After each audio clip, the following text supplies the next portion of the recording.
Terima kasih untuk kehadirannya pagi hari ini dalam destinasi aksi nyata guru penggerak. Ini adalah saya calon guru penggerak angkatan 11 Kabupaten Jayapura.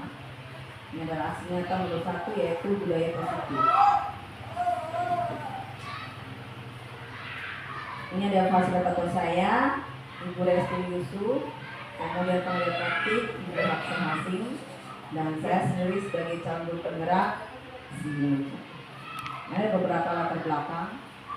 Kalau kita ketahui bersama, beberapa waktu terakhir ini saya merasa ada banyak perubahan yang terjadi pada setiap anak-anak yang saya ajar. Ya, ada beberapa murid yang memang melalaikan tugasnya, ada beberapa murid yang terlambat, dan ada juga yang suka berbicara kasar kepada teman-temannya. Bapak Ibu pasti juga mengalami hal yang sama dengan saya. Nah, berdasarkan latar belakang itu, saya akan menyampaikan tentang budaya positif kepada Bapak Ibu semuanya sebagai penerapan nilai-nilai kebajikan, ya, sehingga bukan hanya di sekolah, tetapi mereka juga bisa menerapkannya di lingkungan rumah mereka. Tujuannya adalah seluruh warga sekolah memahami tentang budaya positif dan kemudian kita bisa berkolaborasi bersama untuk mewujudkan hal itu secara bersama-sama. Manfaatnya apa? Terwujudnya budaya positif di lingkungan kelas, sekolah, di rumah, dan lingkungan masyarakat. Kita nonton sebentar ya.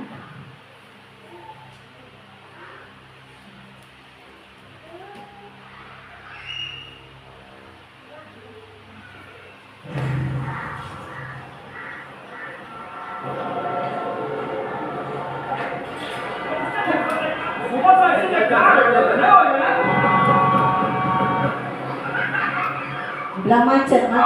Sir आपके लिए उस बार कार का इंतजाम किया है सर। चल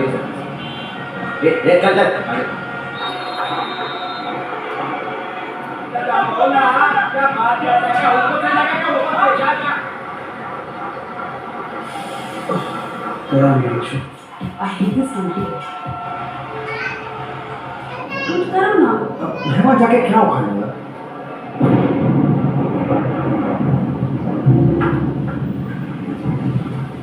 कैसी जाने बूंदे आई, जाने कैसा दर्द लाई, सामने क्या है ये तेरे, क्यों रुका है तू बता दे।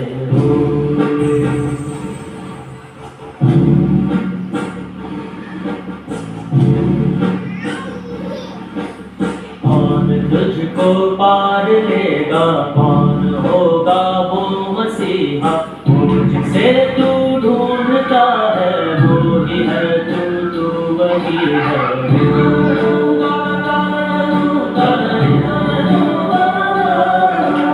तुझ में तेरा रास्ता है, तुझ में तेरा है सहारा, तू ही तुझको पार लेगा, तू ही है तेरा किनारा।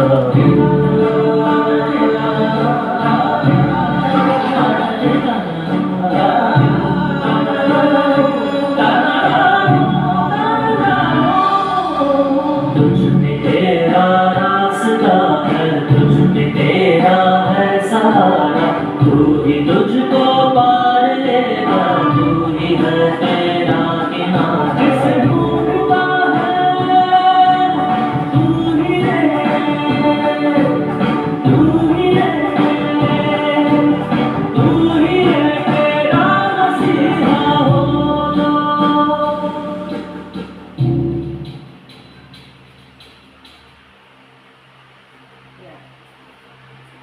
Dari yang Bapak Ibu lihat tadi, kira-kira apa yang Bapak Ibu bisa ambil pelajarannya? Dari mana Ibu Jubi? Dari saya itu awalnya kan semua tuh teriak macet tapi tidak ada tindakan.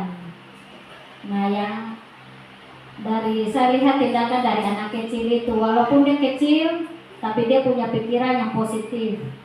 Bagaimana caranya supaya tidak macet lagi, yaitu dengan cara dia memindahkan kayu yang palang di jalan itu. Nah, setelah dia mengambil tindakan, semua orang melihat tindakan positifnya itu, lalu mereka membantunya untuk memindahkan kayu itu. Akhirnya semuanya bisa melewati jalan yang pemacet itu. Itu yang saya lihat, dan ada kerjasama. Terima kasih. Terima kasih. Satu kata buat Ibu Jubi. Satu kata buat Ibu Jubi. Hebat. Hebat. Oke, tepuk tangan. Ada lagi?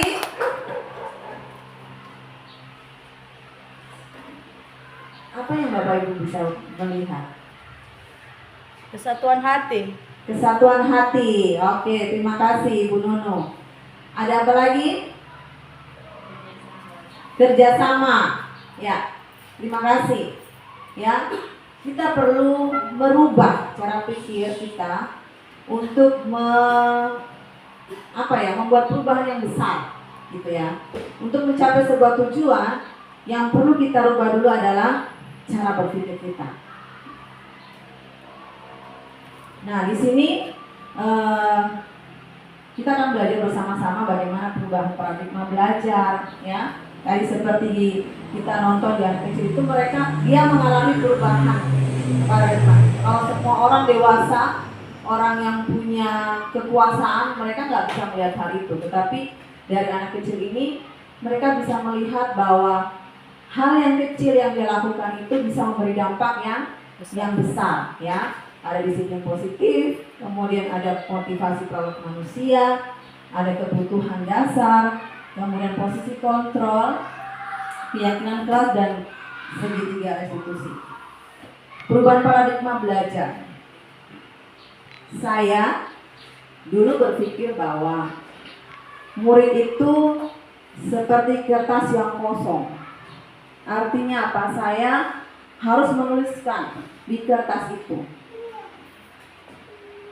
Jadi sebagai orang tua, sebagai guru, orang-orang yang ada di sekitar anak kecil itu harus menuliskan sesuatu. Tetapi menurut filosofi KHD ini adalah singkatan dari Ki Hajar Dewantara. Jadi kita punya bahasa kerennya tuh KHD, ya. Ternyata murid itu merupakan kertas yang sudah tertulis, namun tulisannya masih sama-sama. Nah, tugas guru adalah menebalkan tulisan tersebut. Dengan cara apa? Guru menuntut murid untuk menebalkan setiap tulisan-tulisan yang sama itu. Salah satu hal yang bisa dilakukan adalah dengan budaya positif itu. Budaya positif adalah hal-hal yang baik sebenarnya yang sudah kita lakukan di lingkungan sekolah kita atau di lingkungan rumah kita. Hanya mungkin bahasanya yang lebih keren sekarangnya. Jadi sebenarnya budaya positif itu kita sudah lakukan di sekolah kita. Misalnya kita belajar tentang karakter kejujuran, karakter ketaatan. Itu bagian budaya positif yang sudah kita terapkan di sekolah kita. Hanya mungkin sekarang kayak lebih kerennya itu budaya positif. Jadi dibudayakan, dijadikan itu sebuah gaya hidup seperti itu. Nah, disiplin positif Diane menyatakan bahwa arti dari kata disiplin berasal dari bahasa Latin atau disiplina yang artinya belajar. Kata disiplin juga berasal dari akar kata yang sama dengan disciple atau murid, pengikut, ya, disciple. Untuk menjadi seorang murid atau pengikut, seseorang harus paham betul alasannya kenapa kita harus mengikuti sebuah aliran tertentu. Sehingga motivasi yang terbangun adalah motivasi intrinsik, bukan ekstrinsik. Intrinsik itu berarti dari dalam, ya, dari dalam diri manusia sendiri. Kalau eks itu berarti berasal dari luar. Nah, disiplin diri dapat membuat seseorang menggali potensinya menuju kepada sebuah tujuan, sesuatu yang dihargai dan bermakna. Dengan kata lain, disiplin diri juga mempelajari bagaimana cara kita mengontrol diri dan bagaimana menguasai diri untuk memilih tindakan yang mengacu pada nilai-nilai yang kita hargai. Dengan kata lain, seorang memiliki disiplin diri berarti mereka bisa bertanggung jawab terhadap apa yang dilakukannya karena mereka mendasarkan tindakan mereka pada nilai-nilai kebajikan universal. Sebagai pendidik, tujuan kita adalah menciptakan anak-anak yang memiliki disiplin diri sehingga mereka bisa berperilaku dengan mengacu pada nilai-nilai kebajikan dan memiliki motivasi intrinsik. Dan itu pasti harapan setiap kita sebagai guru. Jadi jangan pernah berpikir kata disiplin itu kayaknya konotasinya jelek sekali gitu ya.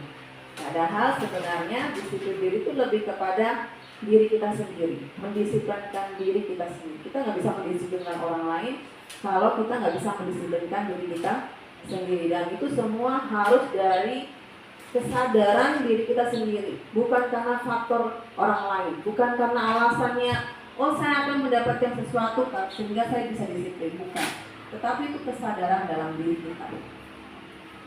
Nah, ini adalah bagian yang saya sampaikan tadi.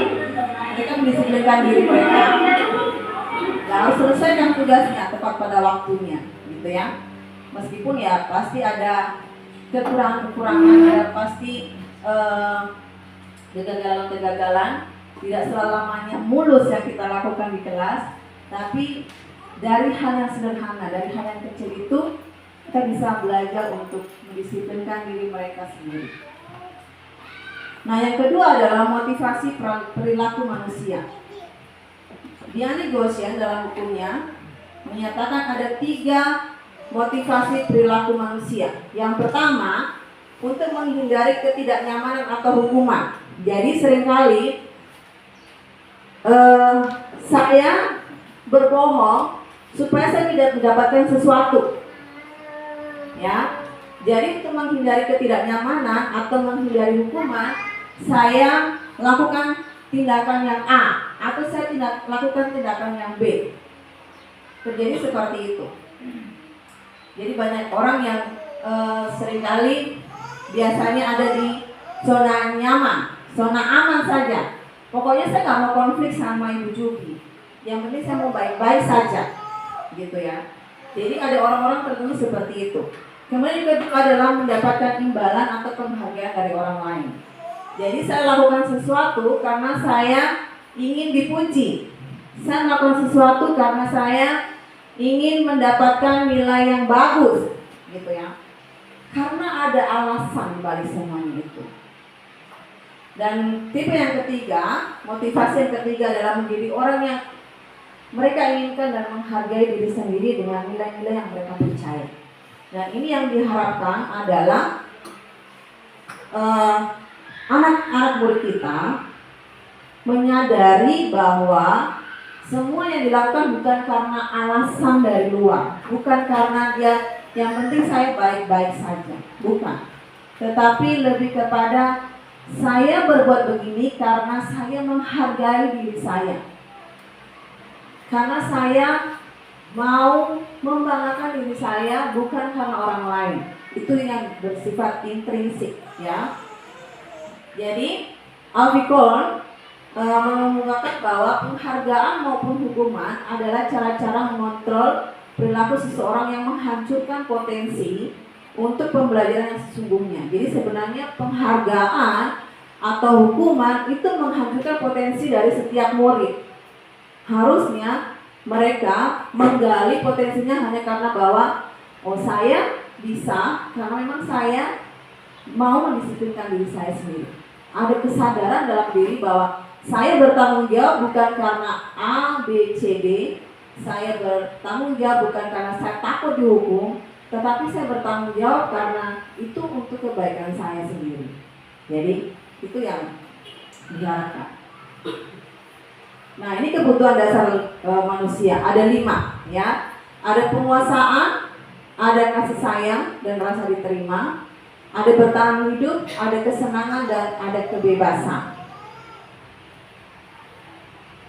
Kebutuhan bertahan hidup adalah kebutuhan yang bersifat psikologis untuk bertahan hidup, misalnya kesehatan, rumah, makanan. Kebutuhan biologis bagian dari proses ya bertahan hidup. Saya perlu makan untuk saya bisa bertahan hidup. Saya menikah dan punya anak untuk supaya saya bisa melanjutkan kelangsungan hidup supaya manusia itu tidak habis atau tidak punah gitu ya. Itu namanya kebutuhan bertahan hidup. Kemudian kasih sayang dan rasa diterima. Ini adalah 3 kebutuhan psikologis, kebutuhan untuk disayangi dan diterima, meliputi kebutuhan akan hubungan dan koneksi sosial, kebutuhan untuk memberi dan menerima kasih sayang, dan kebutuhan untuk merasa menjadi bagian dari suatu kelompok. Ya, itu yang setiap orang pasti punya kebutuhan ini. Dia harus disayang, diterima. Nanti Bapak Ibu bisa melihat setiap anak-anak di kelas, mereka kebutuhannya yang mana sih gitu ya. Yang ketiga adalah penguasaan. Kebutuhan ini berhubungan dengan kekuatan untuk mencapai sesuatu, menjadi kompeten, menjadi terampil, diakui atas prestasi dan keterampilan kita, didengarkan dan memiliki rasa harga diri. Kebutuhan ini meliputi keinginan untuk dianggap berharga, bisa membuat perbedaan, bisa membuat pencapaian, kompeten, diakui dan dihormati. Jadi dalam kebutuhan ini ada anak-anak yang bilang, wih kamu tuh hebat loh hari ini, besok dia akan lebih baik lagi. Ada orang seperti itu. Nah, ada anak-anak yang memang, wah kamu bagus loh di area ini, dia akan lebih baik lagi ke depan.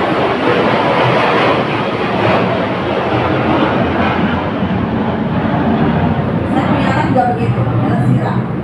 Kalau bapaknya puji hari ini, wih kakak hari ini menciptakan gerakan yang baru loh, besok dia akan menciptakan gerakan yang baru lagi, karena dia suka menari. Jadi ketika kita worship di rumah, dia selalu menciptakan gerakan-gerakan yang baru. Kalau bapaknya puji, besok lagi muncul lagi gerakan yang baru lagi. Nah itu adalah suatu penguasaan. Kebutuhannya di situ. Kemudian yang keempat adalah kebebasan, di mana dia bebas, mandiri, otonom, ya. Dia punya pilihannya sendiri untuk mengendalikan arah hidup seseorang.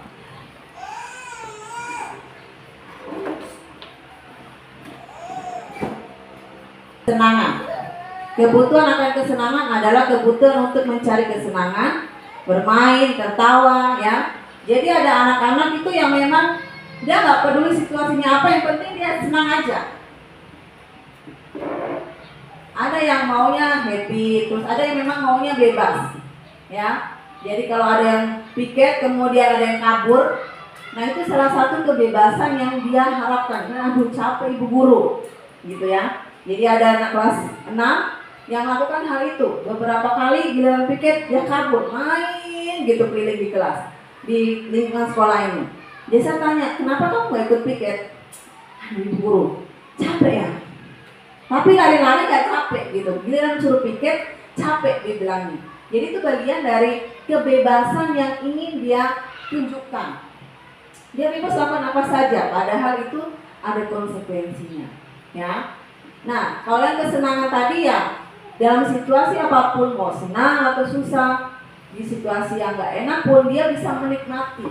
Itu adalah kebutuhan dasar daripada kesenangan. Nanti Bapak Ibu bisa lihat di kelas, setiap anak, ya kita bersyukur karena kelas kita gak banyak muridnya. Jadi kita bisa lihat, oh ada anak-anak ini yang memiliki kebutuhan dasar kasih dan rasa diterima. Karena belum tentu mereka di rumah mendapatkan kebutuhan dasarnya mereka, sehingga mereka melampiaskannya di sekolah. Nah kalau kita nggak mencukupi atau kita nggak memenuhi kebutuhan dasar mereka, mau cari di mana mereka? Di rumah nggak dapat, di sekolah nggak dapat. Jadi mereka akan melarikan diri ke hal-hal yang disenangi. Misalnya mereka akan main gadget terus seperti itu, atau mereka akan jatuh dalam pergaulan-pergaulan yang kurang baik juga. Yang selanjutnya adalah posisi kontrol. Ada 5 posisi kontrol, yaitu dari pembuat rasa bersalah, teman, pemantau, dan manajer. Penghukum itu adalah seorang penghukum bisa menggunakan hukuman secara fisik maupun verbal. Fisik itu biasanya kalau terlambat, ayo kamu lari lapangan atau kamu suruh push up, itu adalah fisik. Kalau verbal kita selalu menggunakan dengan kata-kata yang bisa saja melukai, ya. Kamu nih dasar begini kayak gitu ya. Seringkali itu adalah penghukum. Kemudian pembuat rasa bersalah. Pembuat rasa bersalah akan menggunakan keheningan yang membuat orang lain merasa tidak nyaman, bersalah dan rendah diri. Misalnya, saya bilang, aduh, kenapa kok begini?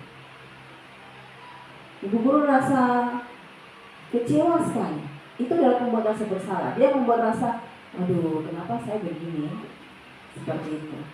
Ya, sebenarnya kata-katanya halus, hanya membuat anak itu terintimidasi. Seringkali kita membuat anak merasa terintimidasi. Kemudian teman, posisi teman ini bisa positif dan bisa negatif. Positifnya apa? Jadi dia nggak merasa bahwa hubungannya baik-baik aja, ya. Kemudian kalau yang negatifnya, dia bisa bertindak sesuka hati. Murid bisa nggak sopan kalau kita memposisikan diri sebagai teman. Hubungan tetap baik, positifnya, tapi negatifnya anak akan merasa ibu guru tuh sebagai teman kok, jadi saya bisa sesuka hati saya. Bisa jadi mereka bersikap yang tidak sopan. Pemantau berdasarkan peraturan dan konsekuensi dengan menggunakan sanksi atau konsekuensi, kita dapat memisahkan hubungan pribadi dengan murid. Sebagai seorang menjalankan posisi pemantau ini, dia hanya bekerja sesuai dengan aturan. Aturannya apa? Apa yang kamu tahu? Kamu harus begini, harus begitu, karena aturannya begini, begitu, gitu ya. Anak merasa semua kayaknya diatur terus gitu kayaknya. Aku nggak punya rasa yang harus bagaimana, semua harus diatur. Itu adalah posisi pemantau. Nah, posisi manajer adalah posisi di mana guru berbuat sesuatu bersama. Misalnya kalau kita ada kesalahan, ya, duduk bersama, mempersilahkan murid mempertanggungjawabkan perilakunya, mendukung murid agar dapat menemukan solusi atas permasalahannya sendiri. Ini yang diharapkan guru penggerak, bahwa guru itu menjadi manajer dalam artian menggali kenapa dia berbuat seperti ini. Menurut kamu seperti apa? Kira-kira apa yang terjadi? Kira-kira apa yang harus kamu lakukan? Nah, dia seperti hanya memandu dia untuk dia bisa menemukan masalahnya sendiri. Kemudian dia menemukan solusinya sendiri. Oke, kamu punya masalah di sini. Menurut kamu apa yang harus kamu lakukan? Nah, itu adalah manajer. Nah, saya juga secara pribadi belum sampai di posisi itu. Saya mengevaluasi diri saya. Saya masih di posisi 2, 1 dan 2. Seringkali saya masih menghukum, seringkali saya masih membuat rasa bersalah. Saya nggak memposisikan diri sebagai teman, pemantau, apalagi manajer. Masih belum sampai di situ. Ya. Bukan berarti saya presentasi sendiri dan semuanya sudah baik semuanya, enggak. Justru saya sendiri merasa bahwa ya saya masih di 2 posisi yang sama gitu, belum di tingkat yang selanjutnya. Dan sebagai harapannya adalah saya ada di posisi manajer, itu yang diharapkan. Padahal saya secara pribadi juga masih terus bergumul.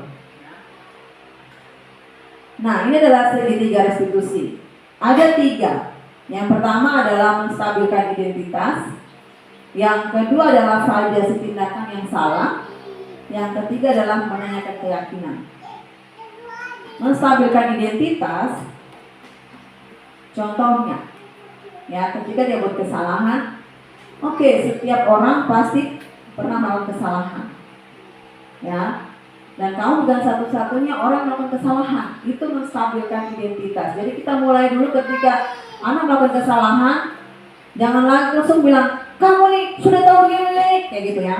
Tapi oke, ibu guru paham. Setiap orang pasti punya kesalahan, pernah melakukan kesalahan, dan ibu guru juga pun melakukan hal yang sama. Kemudian yang tindakan selanjutnya adalah apa alasan kamu melakukan hal itu? Mungkin sudah dilakukan berulang-ulang kali. Dan kita sebagai guru juga akan kesabarannya itu benar-benar diuji. Nah, untuk menerapkan segitiga institusi ini benar-benar, oh Tuhan, gitu ya. Setiap hari pasti kenapa sama terus gitu. Tapi ya kita belajar bersama-sama. Saya juga belajar di kelas saya untuk menerapkan ini setiap hari kepada orang yang sama, ya. Dan dari yang kita sudah bilang, menstabilkan, oke, setiap orang pasti punya kesalahan. Kemudian yang kedua adalah apa alasannya kamu lakukan itu? Adakah cara yang efektif untuk kamu bisa melakukan, atau apa yang cara efektif yang kamu bisa apa yang kamu butuhkan untuk supaya kamu tercapai kebutuhan itu, gitu ya. Dan yang ketiga adalah menanyakan keyakinan kelas. Dan kita semua di kelas-kelas sudah ada yang namanya kesepakatan kelas, betul tak tidak Bapak Ibu? Ya, sudah ada kesepakatan kelas. Setiap hari mungkin kita ada buat kesepakatan kelas, selain ada ya ini saya punya ada kesepakatan kelas di sini juga hal yang sama. Tetapi setelah kita tahu alasannya, kita mulai menanyakan yang kamu langgar, atau kesepakatan kelas yang mana yang kamu yakini dan kamu gak melakukannya. Dan akan ngomong tuh, oh yang ini Ibu Guru, yang seperti ini Ibu Guru. Oke, setelah tahu kesepakatan kelasnya, kira-kira apa yang akan kamu lakukan? Dia akan mencari solusinya sendiri. Jadi kita hanya menyiapkan pertanyaan-pertanyaan pemantik atau pertanyaan-pertanyaan pemandu untuk menolong anak itu bisa menemukan solusinya sendiri. Bukan karena ibu guru yang ini supaya ibu guru sudah kau harus begini, sudah kau harus begini. Nah, karena kalau kita bilang kamu harus begini, itu kan ibu guru yang suruh, bukan atas dasar dirinya sendiri untuk berubah, ya. Nah, ini yang tadi saya sampaikan. Langkahnya adalah menstabilkan identitas, validasi kesalahan, dan menanyakan keyakinan kelas.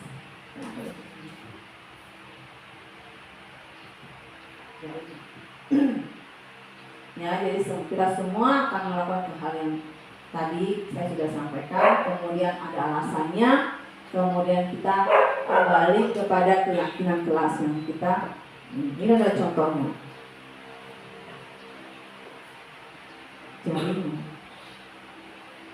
Ini karena sudah beberapa kali terlambat, jadi saya panggil dia 3 hari kalau nggak salah, dia terlambat terus.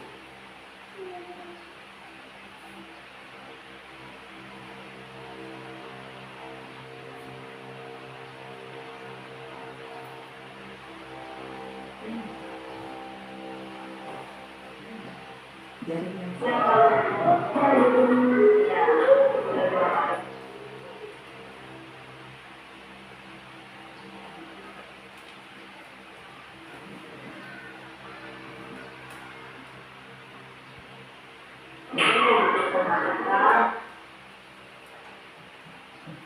ini jadinya takutan. Ya, ini adalah contoh yang saya sudah lakukan di kelas saya. Bagaimana saya melakukan segitiga institusi tadi. Ya, yang pertama adalah menstabilkan identitas, yang kedua adalah validasi, yang ketiga adalah menanyakan keyakinan kelas.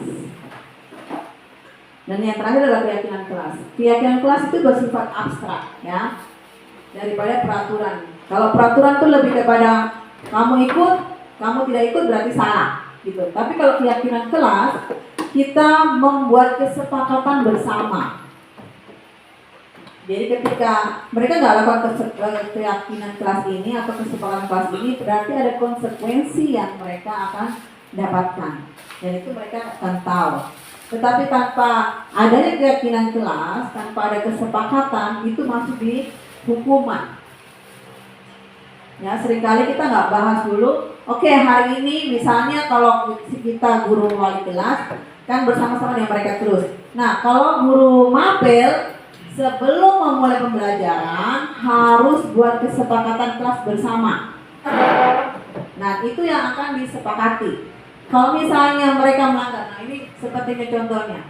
Saya buat sebelum saya mulai, oke, kesepakatan kelas kita apa hari ini? Saya tulis, kemudian saya tempel.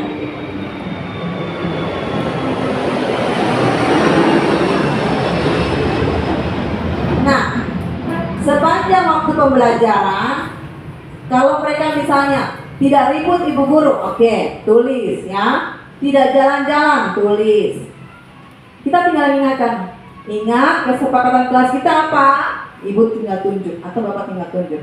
Yang ini, oke, silakan duduk kembali. Jadi sebelum pembelajaran harus buat kesepakatan kelas. Guru mapel, kalau kami sebagai guru kelas, wali kelas, ya juga lakukan hal yang sama. Jadi saya tulis, sekalipun ada kesepakatan kelas besar di sana, seringkali kan mereka lupa kan apa yang mereka ucapkan, apa yang mereka tulis. Jadi diingatkan terus setiap waktu dengan buat seperti ini. Jadi setelah tempel, bapak ibu nggak usah pusing-pusing, jangan ribut atau jangan begini. Ingat kesepakatan kelas kita hari ini apa?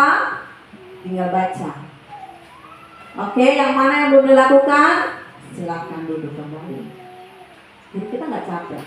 Saya secara pribadi juga melakukan hal yang sama. Apakah sudah berhasil sepenuhnya? Enggak juga, gitu ya. Masih gagal-gagal juga. Nah, itu adalah hal yang wajar. Ya. Kemudian keyakinan kelas berupa pernyataan-pernyataan universal. Artinya apa? Tidak datang terlambat. Itu bersifat umum. Ya, bukan kalau misalkan lebih spesifik lagi juga lebih baik lagi. Pernyataan keyakinan kelas senantiasa dibuat dalam bentuk positif. Ya, kemudian keyakinan kelas hendaknya tidak terlalu banyak sehingga mudah diingat. Jadi kalau misalnya jangan lari-lari atau jangan apa, maksudnya ada hal-hal yang sama dikelompokkan aja di dalam satu kalimat gitu, sehingga misalnya menghargai, nggak boleh kata-kata kotor atau kata-kata kasar atau nggak boleh maki, itu kan beberapa item, tapi kita bisa satu kalimat saling menghargai seperti itu. Jadi lebih singkat, padat dan jelas sehingga anak menghargai dari sisi yang ini seperti itu ya. Kemudian keyakinan kelas hendaknya tidak terlalu banyak sehingga mudah diingat dan dipahami oleh semua warga kelas. Keyakinan kelas sebenarnya sesuatu yang dapat diterapkan di lingkungan tersebut. Jadi sesuai konteksnya. Mungkin kelas 6 dengan kelas 2 berbeda keyakinan kelasnya. Kelas SMP kelas 8 dengan SD kelas 6 berbeda. SMP kelas 7 dengan kelas 9 berbeda. Kenapa? Karena beda karakteristik murid di dalam kelas tersebut. Jadi nggak bisa kita samaratakan dari kelas 1 sampai kelas 9 kesepakatan kelasnya sama, nggak bisa. Ya, meskipun di dalam satu jenjang per kelas aja udah berbeda, gitu ya. Kelas 5 dan kelas 6 berbeda. Mungkin ada yang sama dua kata, gitu, dua kalimat, yaitu hal yang biasa. Tapi pada umumnya nggak akan pernah ada yang sama. Semua warga kelas hendaknya ikut berkontribusi dalam pembuatan keyakinan kelas lewat kegiatan curah pendapat. Jadi nggak bisa ditentukan oleh saya sebagai guru. Jadi keyakinan kelas berarti semua terlibat mengutarakan. Kalau di kelas saya kan saya nggak memberi pendapat. Saya bilang apa yang kalian mau ini tulis. Kalau enggak ucapkan, diutarakan, sehingga ibu guru akan tuliskan, kemudian nanti ibu guru akan bantu untuk mengkoordinasi,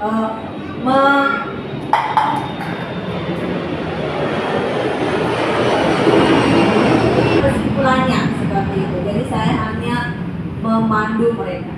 Kemudian bersedia meninjau kembali keyakinan kelas dari waktu ke waktu. Jadi kalau misalkan dalam 1 bulan atau 2 bulan, kok kayaknya yang bagian ini gagal terus misalnya.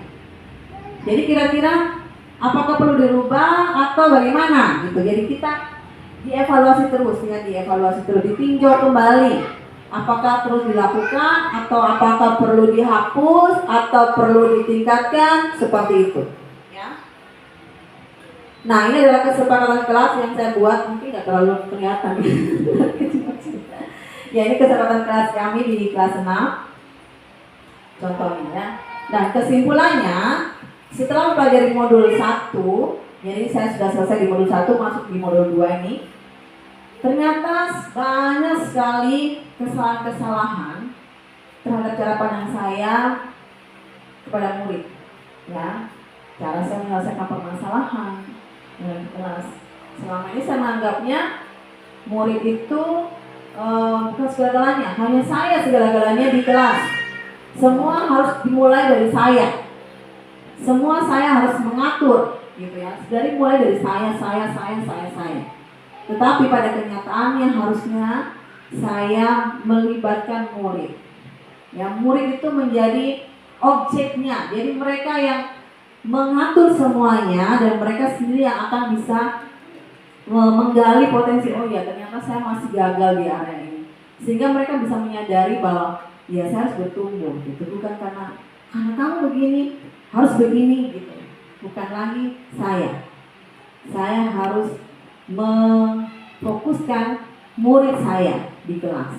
Saya hanya sebagai penuntun mereka ya. Kemudian posisi kontrol yang saya lakukan itu juga yang tadi saya bilang, saya masih belum sampai di titik manajer, saya masih di penghukum dan pembuat rasa bersalah gitu ya. Jadi salah satu hal yang saya coba terapkan adalah yang tadi, keyakinan kelas.